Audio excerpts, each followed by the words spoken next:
Kashmir, senator Talha Mahmood صاحب، chairman standing committee on interior and narcotics, علماء اکرام، محمد رشید خان صاحب، محی الدین صاحب، عابد علی بیگ صاحب، معزز مہمان گرامی، السلام علیکم ورحمۃ اللہ وبرکاتہ۔ آپ سب کو یوم پاکستان مبارک ہو۔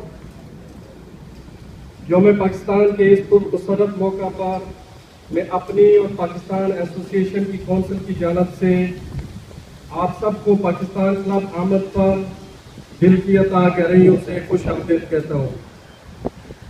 میں مولانا صاحب اور ان کے ساتھیوں کا خصوصی طور پر مشکور ہوں جنہوں نے اپنی آمد سے پاکستان کلب کو رونق بخشی۔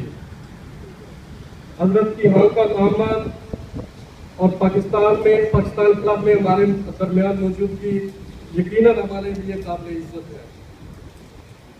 پاکستان کے سیاسی منظرنامے میں آپ کا کردار اور پارلیمنٹ میں اسلامی قانون سازی کے حوالے سے آپ کی خدمات کسی تعارف کی محتاج نہیں۔